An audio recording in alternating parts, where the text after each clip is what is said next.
You're listening to the Podcast Detroit Network. Visit www.podcastdetroit.com for more information.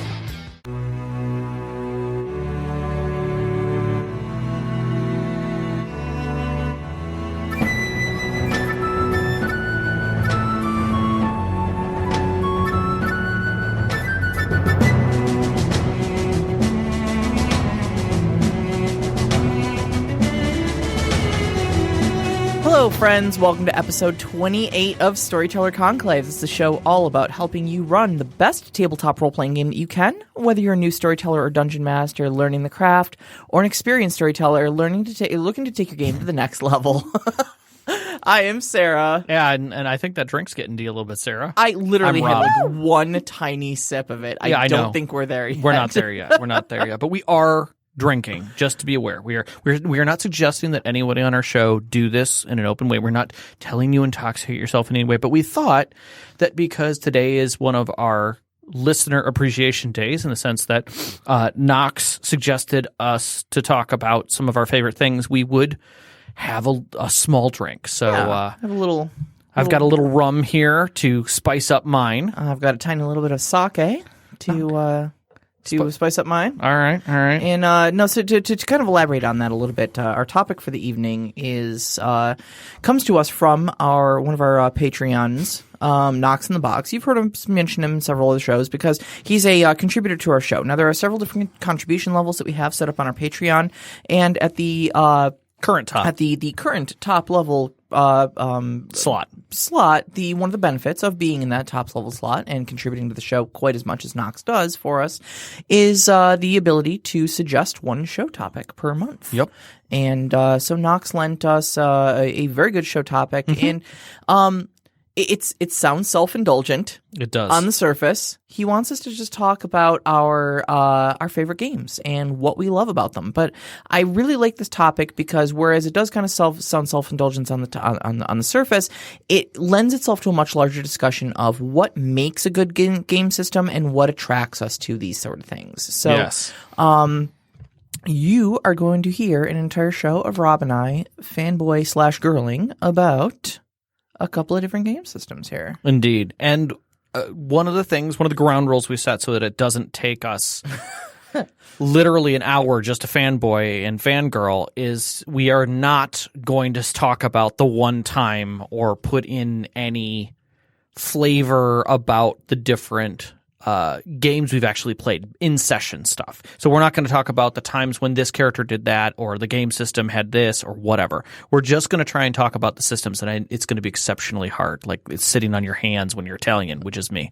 So so sit back, relax, and be prepared to learn a little bit about two new systems. I am going to say ladies first. Are you sure? I am dead positive. All right. You have 15 minutes and a 5-minute wrap up. I will ask questions along the way where appropriate. All right. So, y'all have heard me opine about the Aeon verse in the past. This is a trio of games by White Wolf Games. I would like to tonight specifically address the first chronologically in those game systems. Adventure, Tales of the Aeon Society. Hold on, we have to do this right. Adventure, Tales of the Aeon Society. That is the way it should be done. Yes. It is pulp. It is pulp. So, it's a What's that? Pulp adventure-style storytelling game. What's pulp? So what pulp is essentially it's your larger-than-life, over-the-top action-style heroes. But at their core, these heroes are still human. So we're not talking superheroes. We're talking like great examples of pulp heroes are the Phantom, the Shadow, who can cloud men's minds. Doc Savage, Indiana Jones, I think, is a great pulp hero. I think it's a solid pulp hero. It's a very solid pulp hero. And to that, what I'll say is, like Indiana Jones has this whip where he can, no one ever questions it. It's accepted as reality that he can lash his whip around any outcrop or chandelier or whatever. It will, without fail, wrap around it sturdily. He can swing from it then. It will bear his weight until he gets to the end, and then with a flick of his wrist, it will come right off. This is just accepted reality, and I defy you actually don't try this in real life. Do not because try it. The resultant injuries and torn down chandeliers that were never meant to bear the weight of a human will inevitably get me some lawsuits. Probably. Let's be honest. But it's kind of about those style of over the top heroes that are still intrinsically human, but something a little extra. And Dick Tracy is exceptionally pulp. Yeah, Unbelievably exceptionally pulp. hugely pulp. So, two other categories that kind of nudge in on pulp is like noir. Noir feels like pulp in a lot of ways, but because you still got those kind of larger than life heroes that are intrinsically human, but noir is dark pulp essentially. Yeah. Where you don't get your happy endings, and Sin City. People don't die in heroic ways or get thwarted. They die with one regrettable cold gunshot in a rainy alley. Yeah. So it's the other side of pulp that we all know of. And again, a lot of this has to do with mood. It has to sit like Casablanca has a dark noir feel to it, but it is still pulp. It still has a lot of that pulp feel to it. Yeah.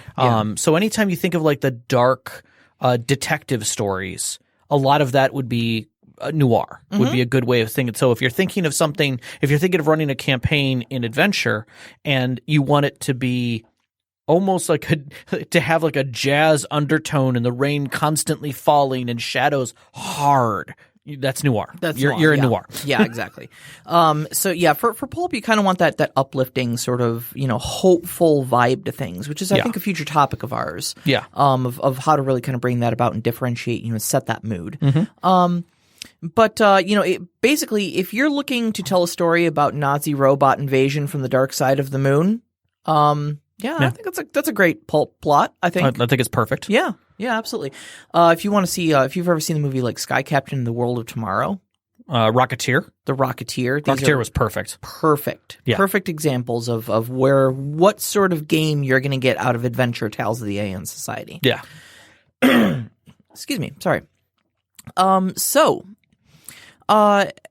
Things that I love about adventure. So first off, I think the backstory. You're pretty much in love with the backstory. The setting, and the characters. It's one of those settings where I think White Wolf excels at this particular sort of setting where it would almost make a better movie or set of novels because it's so in depth. But what essentially happens to set up the setting is that it's modern or not modern, but it's like 1920s. Okay. And it's I think it takes place in 1928 is like when the game starts technically. So it's like around 1926 or so. There is a inventor named I want to say it's Robert Hammersmith. I know his last name was Hammersmith. And Hammersmith has this theory about something he calls telluric energy, which is essentially a type of energy that comes from raw potential. And we're not talking about potential energy. We're talking about stuff that hasn't been created yet, like the raw creativity of the universe. And he thinks he's found a way to tap into that. And if you can, since you're not changing one type of energy to another, you're literally drawing energy that did not exist into the world and making it exist, you can essentially create perpetual motion. So he's got this great idea. He's got this Hammersmith machine that's going to create perpetual motion. Like a lot of those sort of old style pulpy sort of things, your scientists were men of high society. So he invites all sorts of other rich, influential men of high society to his mansion to see the revelation of this Hammersmith device. And so everybody's there in the showroom. He flips this thing on and it explodes. Oopsie. Whoopsie. I mean, violently explodes, killing several people. Now, amongst the people who were there are a man by the name of Michael Donegal and a man by the name of Maxwell Anderson Mercer. And Mercer disappears. This is the Max Mercer effect. Very different. Yeah, the Max Mercer effect, right. Very different. So Maxwell Mercer disappears. Is killed. There's no trace of him. Michael Donegal, who was also there, who is his like best friend and confidant in arms, and if you dig deep enough into the lore, was an unrequited love. Had an unrequited love for Maxwell. Yes. But spends his life's fortune essentially for the next year swearing that Maxwell is not dead. That he's somewhere. And searching for him, and searches the globe for him, and cannot find him. And a year later, Maxwell just comes back. And he says, I've been to the future. The explosion, the experiment sent me spiraling through time, and I've seen the future. Not just seen it, I've been there.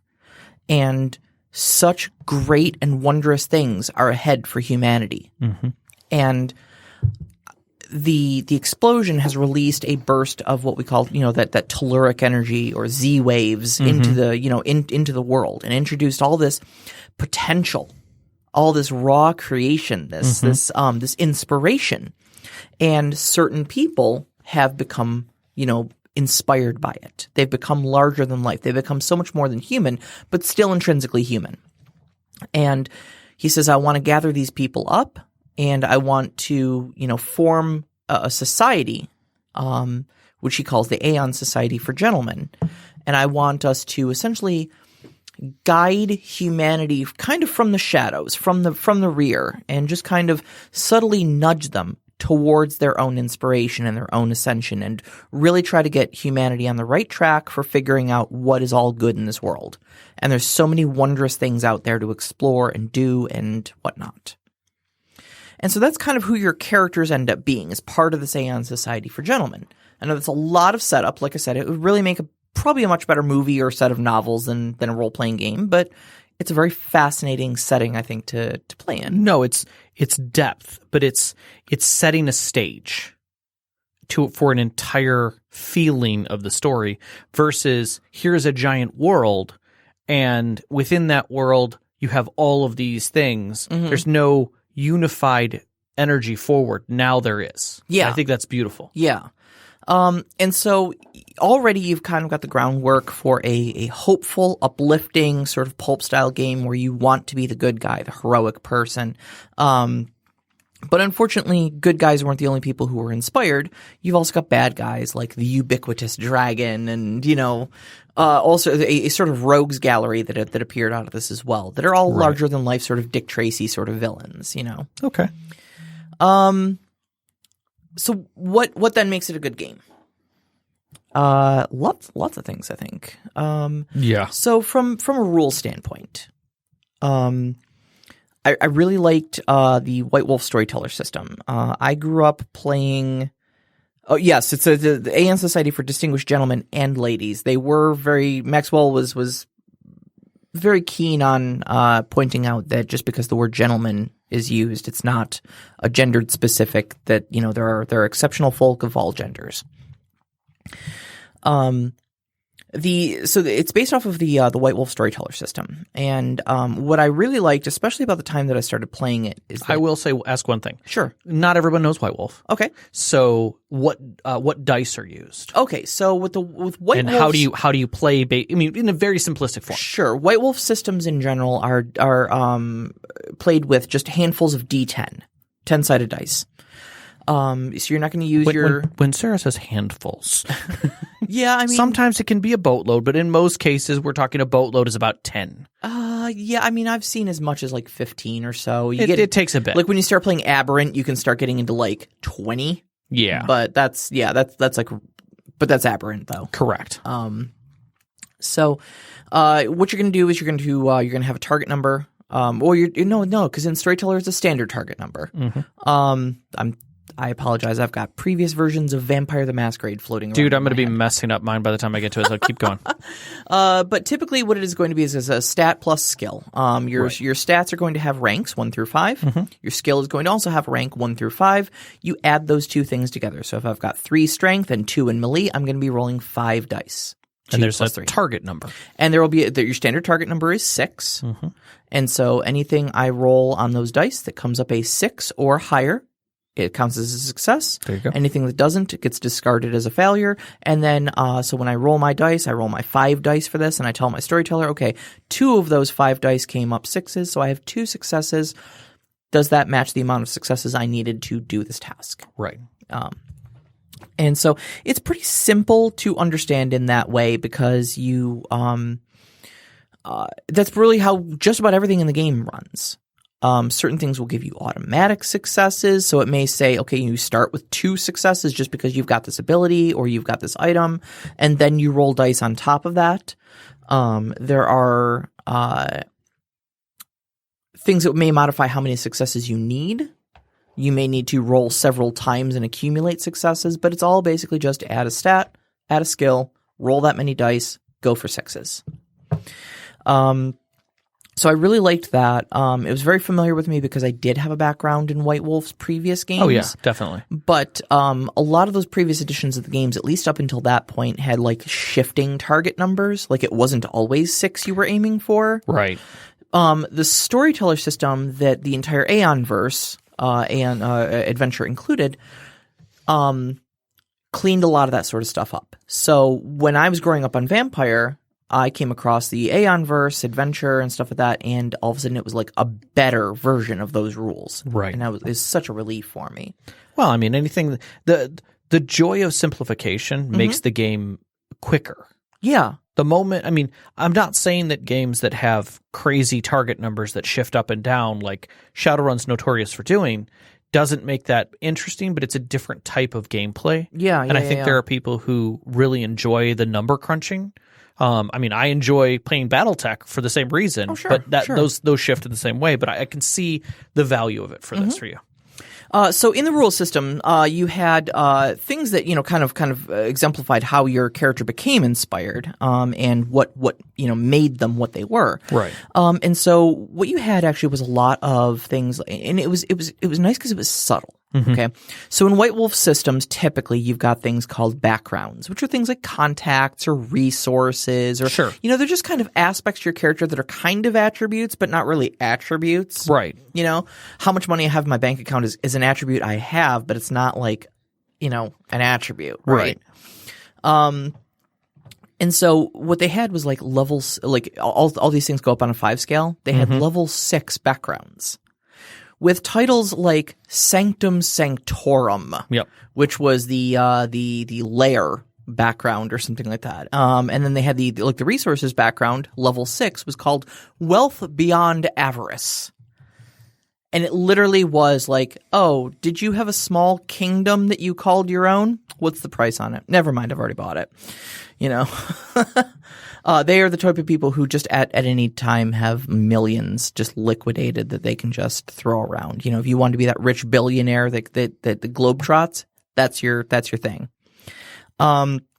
So those made for some really interesting things. Even like Sanctum Sanctorum, they were saying like, yeah, sure, you can have like a secret lair, but like, do you want to have like a floating castle that floats on the clouds with like a lightning generator gun on the, something ridiculous like that? Yeah, sure, Sanctum Sanctorum, you can do it. Yeah, because it's that level. It's that level. Like, like whatever your level 6 is, like take it to the most ridiculous levels ever. Right. And the system allows for that because that's not the important thing. Like what happens there is going to be specific, but it doesn't degrade from the story or the game. Yeah, exactly. But it adds to it with that level of excess, and that's the other thing that I really liked about the game. But I'll get to that in a minute. Right. The second thing that I really liked about the rule system was the dramatic editing system. Yes, this is one of the things I love about it. So in pulp storytelling, it's filled with amazing coincidences. Times where your hero goes, "Oh no, it's okay. I know a guy." And there just happens to be this guy who has nothing else going on, who owns a plane, who can fly you across the Sahara Desert and knows where the temple is. Well, I mean, if you remember from The Incredibles, the wife is like, I got to go get him.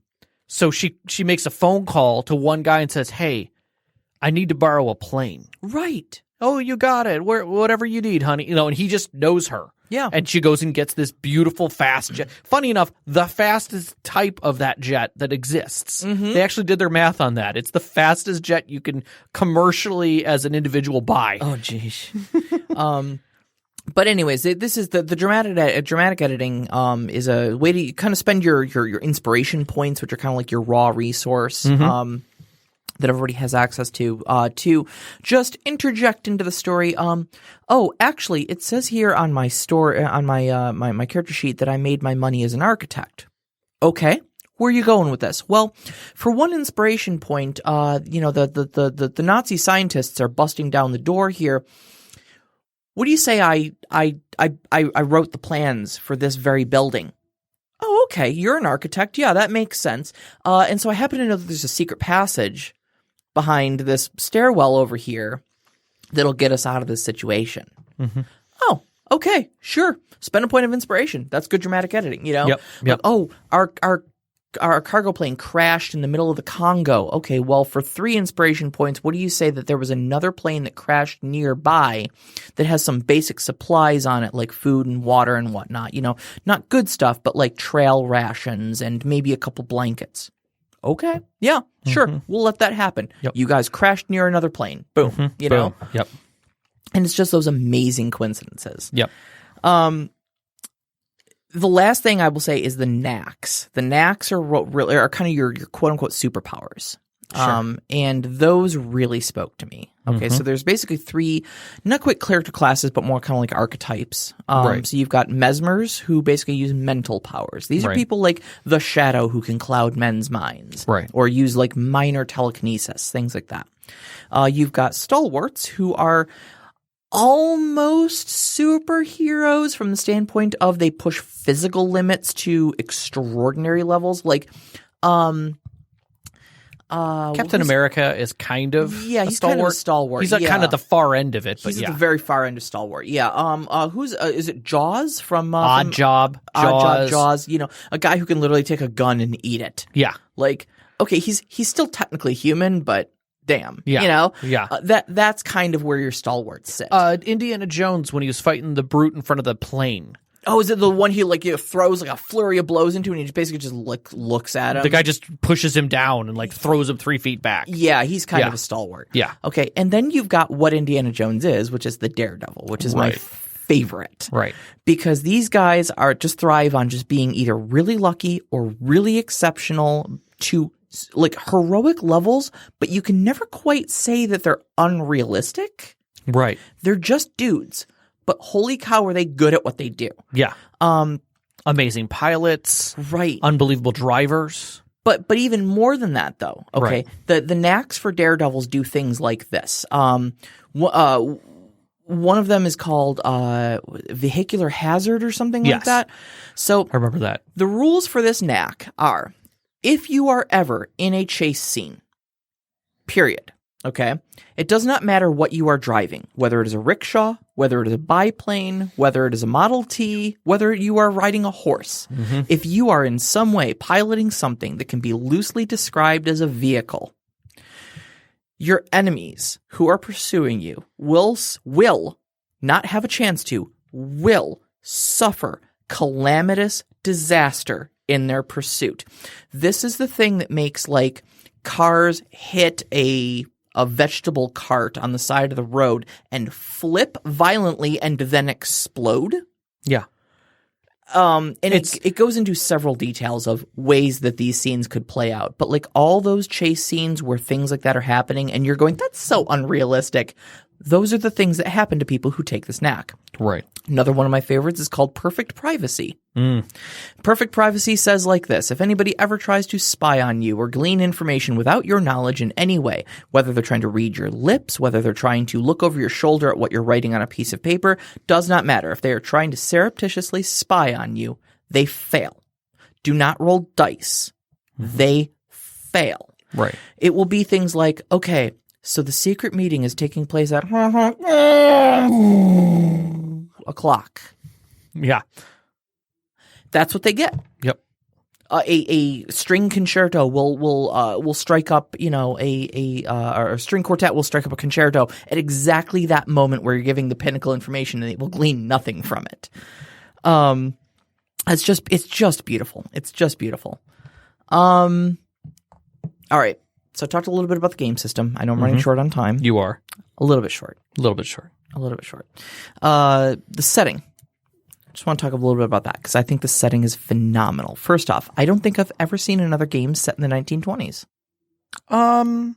Directly, no. I would agree with that. I don't think there has been. Yeah. I mean, there probably are a few, but I can't imagine. I can't think of any off the top of my head.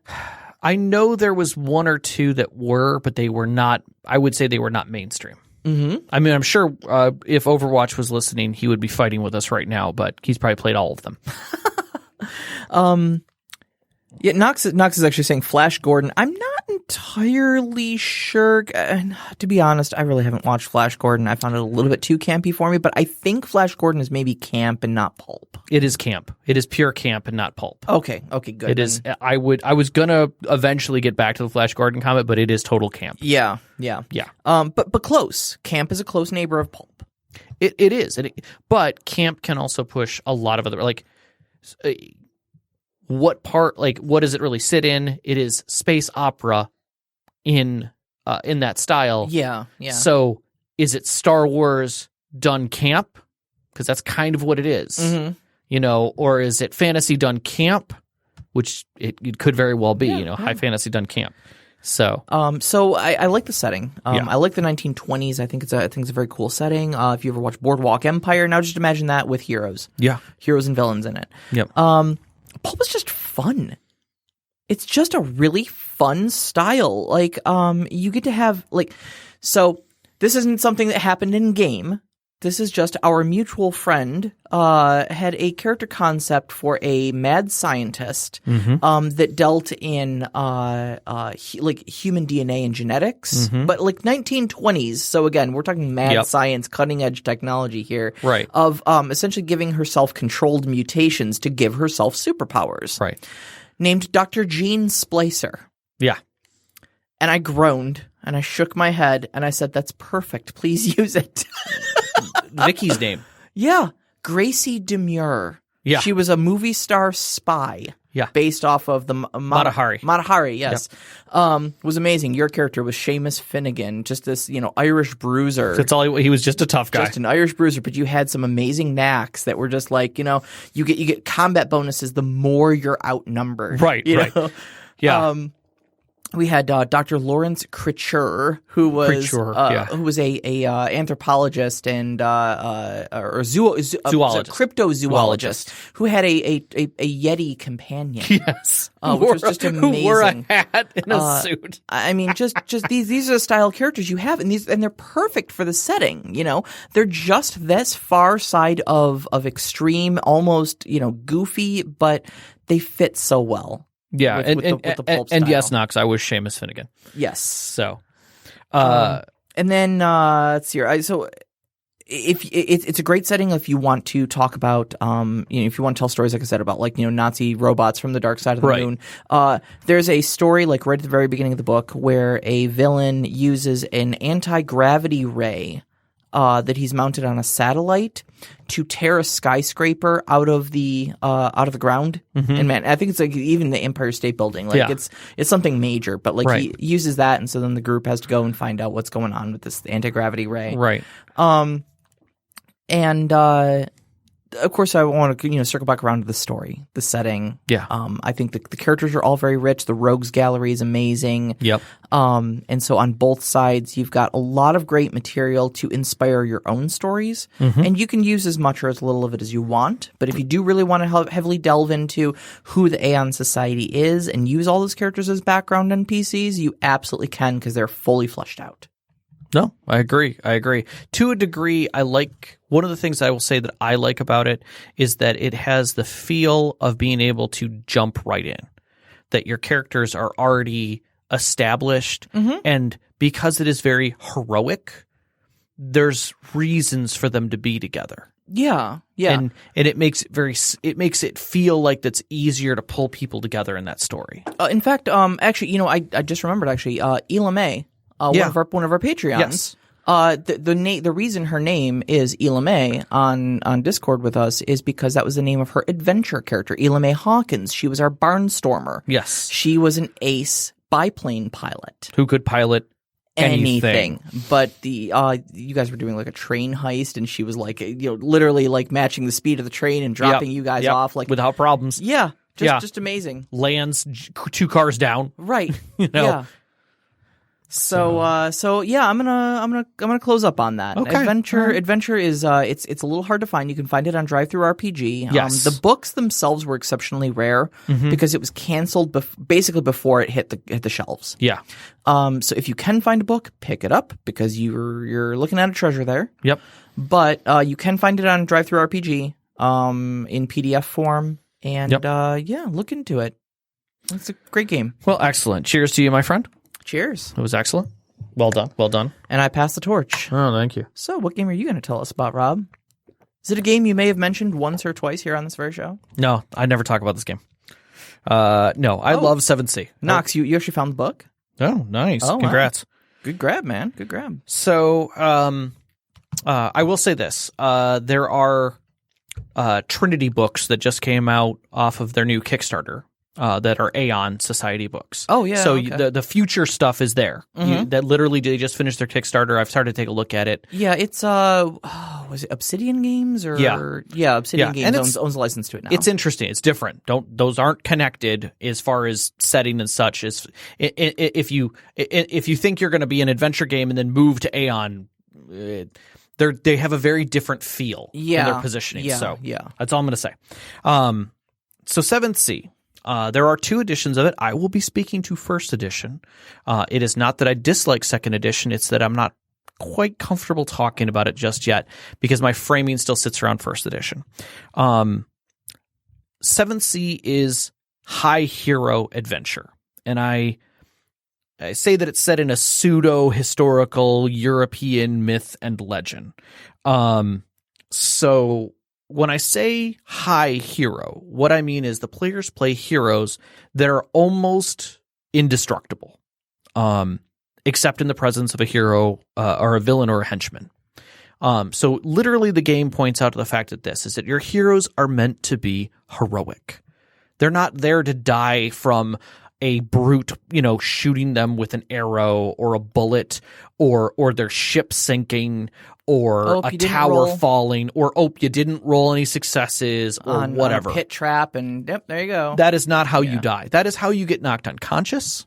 That's how you get captured. That is how you get captured. Mm-hmm. That's how you get lost at sea. That creates drama. That's it. Mm-hmm. So when you're thinking of 7th Sea, think of movies like Three Musketeers, Man in the Iron Mask, Princess Bride. Yeah. Zorro is another good. 13th Warrior actually is a really good example of it. Yeah. Dangerous Beauty, if you're familiar with the romantic aspects, and more social aspects.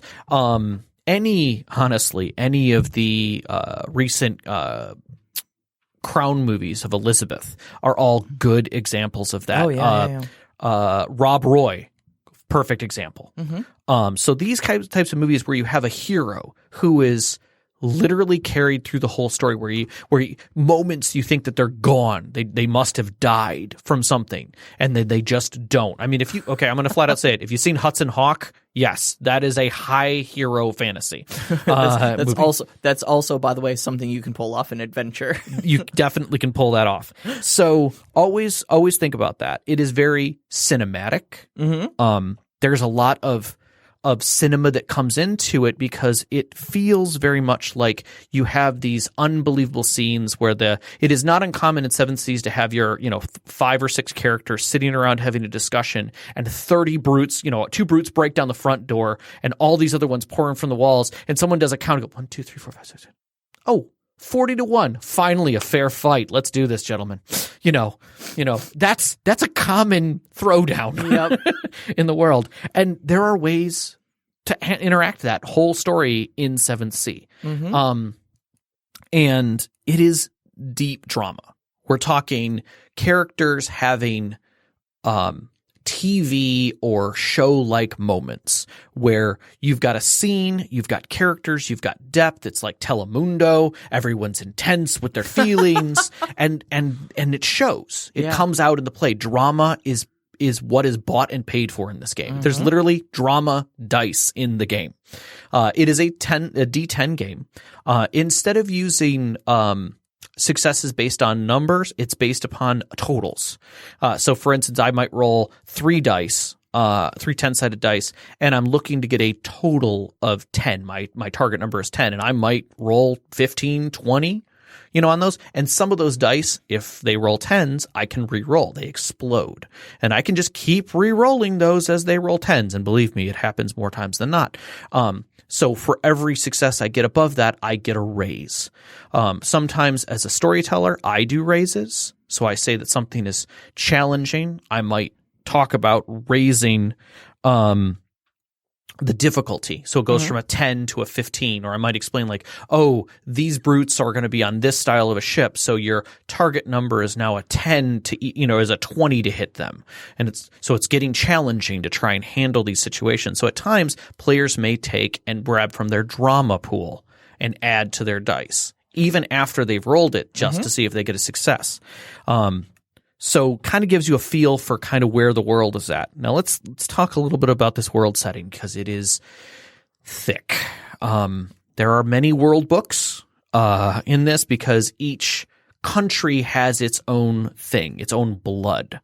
And that makes for a lot of content. So at its core, though, it's kind of just a rewritten 17th century or 16th century Europe. Correct. It is the turning of 16th to 17th century Europe for the most part, but there are shit all out of place, like timeline wise. And again, it's not Europe, but it's very heavily influenced by it. Yeah. To the point where essentially you've got French people who are not French, Germans who are not Germans, Spaniards who are not Spaniards. Correct. So let me I'm going to quickly try and break this down as best as I can. All right, go. I'm timing you. All right. Avalon, which is England, is ruled by the High Queen Elaine and her circle of knights. Yes, it is kind of like a mashing of contemporary England with our historic King Arthur view. And what shaped table would a circle of knights sit at? Round table. Okay, and just checking. And at the center of said round table is the cup. Which is a chalice given to them by a magical creature. And yes, there's a Daredewin who is there, who is their wizard, who sees both the future and the past at the same time. You have around near Avalon, actually part of the Isles, is Innsmore, Ireland, ruled by a very aloof Mad Jack O'Bannon. He is a crazy man who is crazy to most people, but it is because he's been touched by the Fae, a mythical race that lives within these lands and a few other places that are basically fairies who have their own court. We're not going to get into that. The Highlands, which is Scotland, which is loose tribes now rejoined by Robert, who actually has a thing for Elaine, and it's hard to say. We then move across the sea to Castillo, Spain, where a youthful king whose brother was missing and he's filling his place, refuses to take the crown to await his return. He is flanked by religious pressure, the Inquisition, and loyal followers of the original crown, who are actually kind of Zorro helping the people. They have a very, I'll say, fiery heart. And their blood comes forth, the fire magic. You then have Eisen, which is kind of a German, Austrian, Poland, Hungary smashed together, that is barely surviving after their very violent civil war that then turned into an invasion by the other countries when they realized how thin they were. So they have broken iron princes who own their lands, but it's salted and burned, and they're barely able to hold on to the one thing of their past, which is their Dracheneisen, a specialized metal that only they can work with. But they are some of the most hardy fighters. Vodacce, I love saying that, is Italy and Greece kind of combined. It is the Isles of Princes, and this is where like all of your subterfuge comes from. These are men who literally plan when and where people will die and live and rise and fall. And yet just underneath that layer of masculinity is this feminine control by the fate witches. Women who literally can see the strands of fate in the air and change them at will. You talked a little bit about that in our divination episode. I did. So go back if you want a little bit more. But it is a ruthless place where the great game is played. Machiavelli. Very much so. Yep. Usura, which is far to the eastern edge of the known world, is the cold land, not unlike Russia. It is unforgiving. Mother Winter may or may not be a thing, but they all sure as hell believe in it. But their Orthodox faith keeps them tied to each other and to family, but the castes are very, very divided between the haves and the have-nots. So there's a deep war that's happening there between who should have the crown and who has the crown and who is part of the people and who isn't. There's a lot of very, very interesting myths and lore, and if you're down with what happened with some of the monarchs of Russia, there is so much you can read into there and get through. Then passing back over, we have Montaigne, which is France. At its height just prior to revolution, where everyone is affluent and rich except for the poor, who are dirt freaking poor. But we do not talk about them. We do not. Not terribly we do much, not. No. The musketeers are there, and they protect the king. But even the king understands that they may be getting a little bit strong for their britches. He's an outward caster himself, which is odd and against the church, and yet the church doesn't totally want to alienate themselves from him. But revolution is right around the damn corner for that place. To the north, we have the Vendel and Vesten. Which is basically Norway and Sweden, where you've got two very distinct cultures separating from each other. You have the old ways, the Vestem and Havanjar, and if you can say their name, you get to actually have a character. Right. This is why I've never played a Vesten, because I can't complete the rest of the name. They're just Vesten to That's me. right. And they believe in the old ways, the runic magic, and sailing and conquering.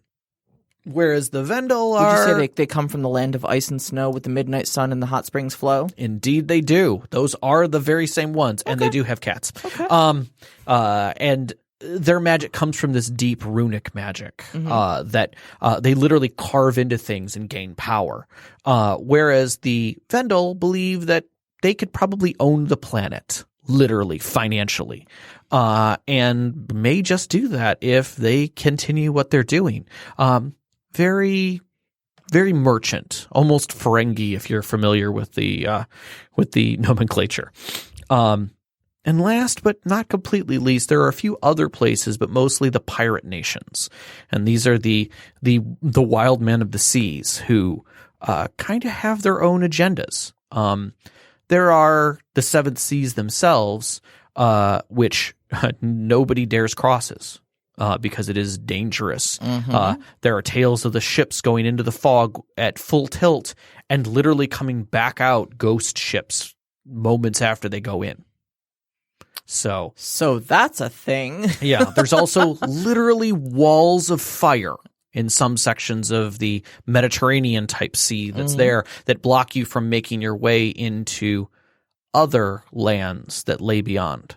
And there are numerous named NPCs that are just pirates, just straight up pirates. So like the seafaring game in this is very well fleshed out. Yeah. Yeah. So with just a base player book, you can do quite a bit. With the GM's guide, you get a little bit more. But as you step into each one of the countries, there is this deep, rich history every single time you step into it. There's countless discussions about everything down to even small cities and what's happened to them. But mostly you get these strong NPCs that you know their drive, you know their motivations, you might even know what they're currently doing, but with just enough edge to say they're working on a secret artifact project that will bring their family power and reestablish them as a prince of their area. But not what it is. No. No, they leave that for you to fill. Right. Now, you can go look up and see what artifacts might kind of give that general area, but it opens a lot of ground there. And these are generalities. I mean, there are definitely DM sections of these books that give you a bit more information about the inner workings behind the scenes that I'm not going to get into because it's deep and thick and heavy. Rob told me at the onset of this, he says, my biggest challenge is not going to be for talking for 2 hours. No, it's going to be stopping myself from talking about all the things that are in this game. But it is an incredible amount of information that is strangely generalized. And the reason why it can be is because 7th Sea is based on myth and lore. If you can think of a fairy tale or a story about a certain country or a certain type of people in Europe, more than likely it's in 7th Sea. Yeah, probably. I mean, people are like, well, what about Robin Hood? Yep. There's a dude named Rob. There is literally a Robin Hood character in What Avalon. about fairies stealing babies? Totally 100% that thing. Yep. Oh, Zorro? Yeah, he's here. What about what about Winter being an actual, wrathful mother that looks over Russia? Absolutely. Totally a there, thing. 100%. Yep. Yeah. I mean, I went so far as someone was just like, well, I bet that, you get the whole thing. Well, I bet it doesn't have this. I'm like, so you're asking me if the story of a imp wielding an axe, living in a woods, and slays anybody who goes in for lumber. Yeah, that's called Redcap. He lives in the dark forest in Eisen. He is a legitimate character and has stats. Yep.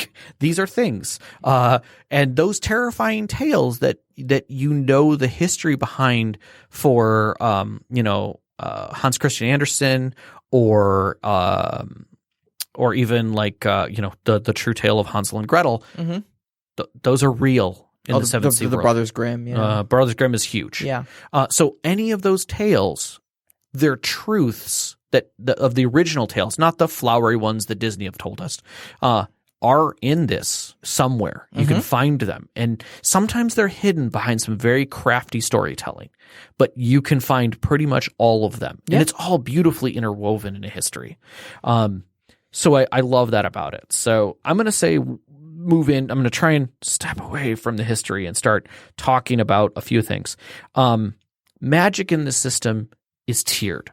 You don't gain spells or slots or anything like that. What it basically comes down to is your magic is driven by where you live, where you came from, your blood.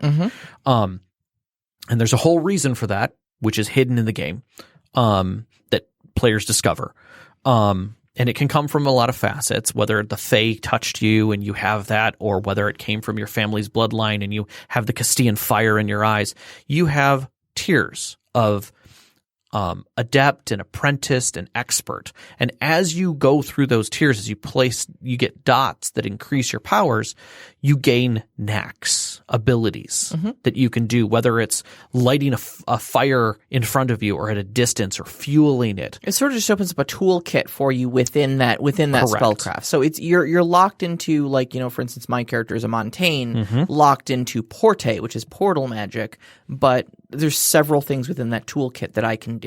Correct. And you are given flavor to be able to kind of explain what you're doing with it. As long as the end result is whatever it says, that this thing does, right. I can move an object no bigger than 50 pounds. Sure. I describe it however the hell I want. Exactly.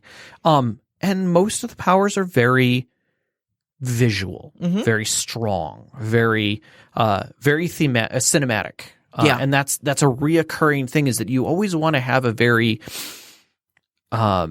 strong, your players to have a very strong view of what the world's doing around them. When we talk about Porte, which is the ability to use portals, these aren't like Portal the game, where you're making a portal here and a portal there. No. These are the Lovecraftian type of portals. Right. Literally, you're taking a knife and cutting a hole in reality. That and it screams and bleeds. And then you open that hole, and it's dark and visceral, and there's something there that's not quite human and not quite monster. Event Horizon is a great example. Yeah. And when you step into it, the Porte mages know to close their eyes, because as you pass through the gate, siren-like voices talk to you about opening your eyes. But then you step through the other side and you're back fine. And the only thing is the smell of iron in the air and the red rust-like marks on your fingers, which never leave you. And the rules say that if you do open your eyes inside one of these portals, that the DM should take your character sheet. And if they're feeling exceptionally cruel that day, they can tell you what you see. Yep. Yeah, that's literally the rule. And it's in the players section. Like, you do not open your eyes. If you fail whatever you think you're failing and open your eyes, hand your character sheet to the storyteller. You are done. And lost. Period. That's Doesn't it. say what happens. Nope, Just that's says it. hand It's your over. character sheet It's over. So, Yep. yeah, sadness and terrible things follow. So some of the things that I like about this, because I don't want this to totally demand things, so I'm going to try and wrap this up. I love the pacing and the visualization. The rules are pretty simple to pick up, honestly. It is literally roll and keep. You're not keeping dice, you're keeping a total. Mm-hmm. There's no really failure. There's just not success. Right. And that's pretty much it. So there's the only thing that I think people get stumbling with on it, that they have the hardest part, is that the target numbers can feel very arbitrary. Mm-hmm. Most successes are just straight up, you get better than a 10, you make success, and then anything beyond that is a raise and you're doing better. Yeah. You're doing something more successfully, whether it's you're doing more damage or you're gaining other things beyond it, or you just get drama dice back because it was incredible. Avec aplomb. Exactly. But it can get very weird when like the storyteller tells you, oh, your target number is 20. And you're like, why is it 20? Now, they might get explanations, but you're not thinking there's no hard rule set for that. Yeah. And that can get a little challenging for some players. And sessions tend to lay out moment to moment, or less moment to moment and more scene to scene. Meaning, in 7th Sea, it is unlikely that you're going, if your players are all meeting at a court, a courtyard talking to some NPC, and then they learn about the villain and what might be going on there, and they say, all right, well, we'll need to ride out, we'll leave at first dawn by ship.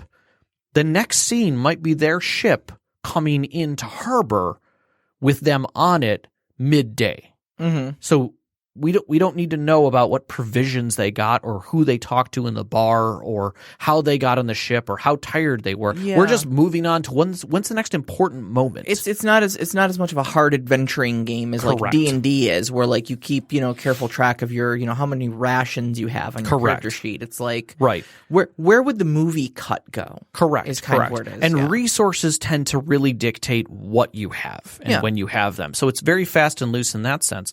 So it makes the pacing of the game much faster.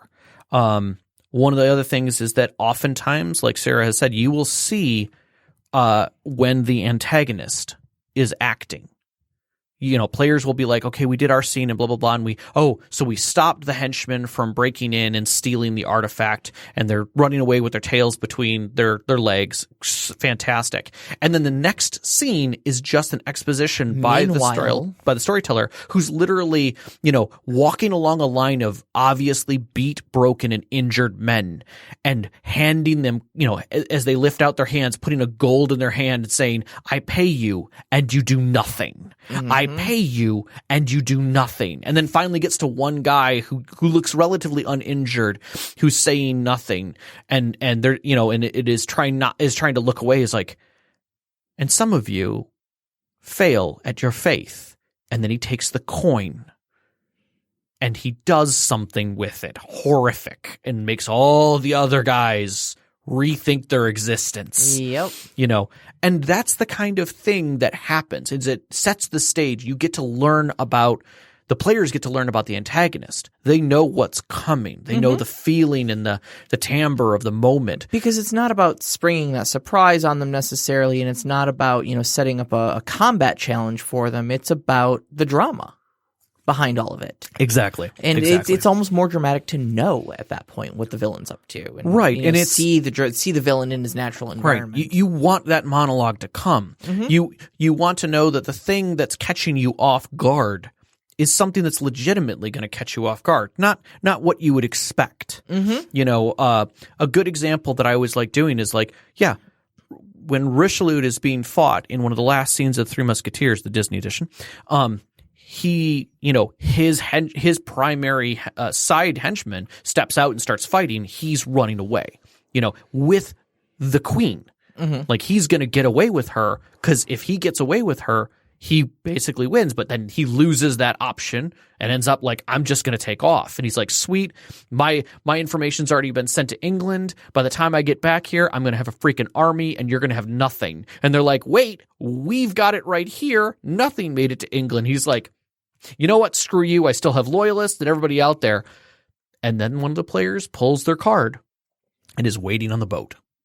And it's like, okay, that's cool. I'll accept that. Let's do this thing.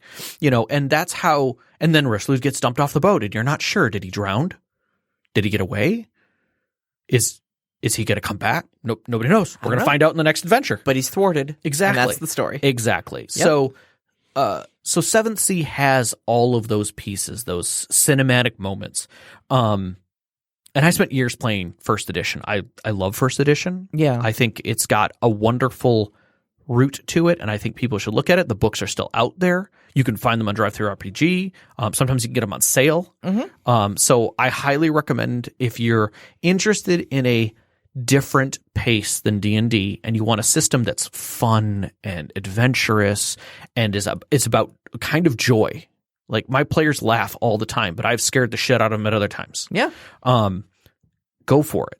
7th Sea is a great game system for that. And there's a lot of people who still play it. It's kind of crazy. Yeah. So I think it holds up particularly well.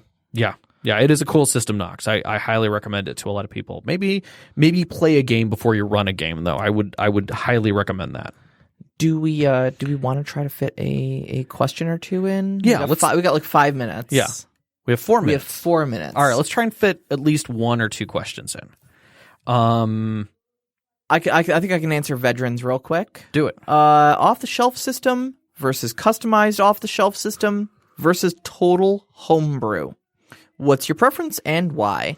I'm going to say total homebrew is completely out of spec for me. I've never written my own system. I find that completely daunting, and that's an anxiety attack waiting to happen for me.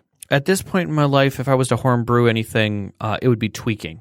I would pull a system out of another system and tweak it a little bit, which I do right now with 7th Sea. Yeah. So I would say probably our agreed upon answer is customized off the shelf, because I don't think I've ever used anything rule as written completely. You always tweak a little bit. Yeah. But yeah, I think that's where we're at. I'm gonna say, and you guys probably hear singing in the background. We apologize. It's one of those studios. I'm going to say that we should jump to I could do Overwatches really quick. Okay. What system have you tried that you could have been your favorite and just missed the mark? What could they have done differently? Honestly, I freaking love Shadowrun. I love the universe of Shadowrun, but I feel that there's something about the complexity of it that just makes it hard to make a character and get into it. You spend 4 hours building a character, and it just feels cumbersome, like you're carrying a full pack, of character. Like it's just, I wish there was something lighter. I'd love to do 7th Sea rules in Shadowrun.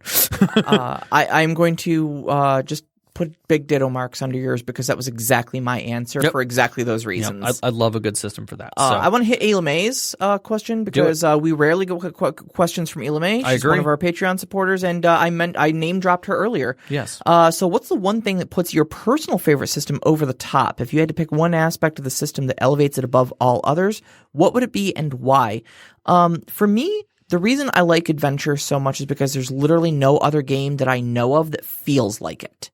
Okay. It is a very specific style, and it's a very good, it's uplifting. It feels good to play adventure, you know? It feels good to be a little over the top with your characters and tell these great stories about these heroic things, and everybody in the group feels like they do something and they do it well, and you get the villain at the end of the day, and you get to mug in front of the sunset as your cloak flows in the wind or whatever, you know, but it just feels nice to play adventure. Kind of my feeling about 7th Sea is 7th Sea is successful heroic adventure. And I love that. I love watching my players succeed. I love watching them get through a plot and not feel like they're struggling at the details. That every single time that they come to the table, they know there's something heroic waiting around the corner for them all. Whether it's the player who's the talkie or the player who's the stabby. You know, everyone is going to be at the table getting something dramatic and wonderful and special. And I think that really kind of puts it in its own place. And I love that about it. Mm-hmm. It's fun and it's easy to get into. All right. I think we're all set here. I'm just going to wrap up the evening. You can find us on Twitter at @ST_conclave. You can also find us on Instagram at @ST_conclave. And you can find us on Discord. We would really love for you to join us there, join in the discussion, send in some questions for the show. We'd love to hear from you. You can find that link on Twitter. I've been tweeting it out pretty regularly. You can join us there. And you can also find it in the episode descriptions on your favorite podcast listening device. Yeah.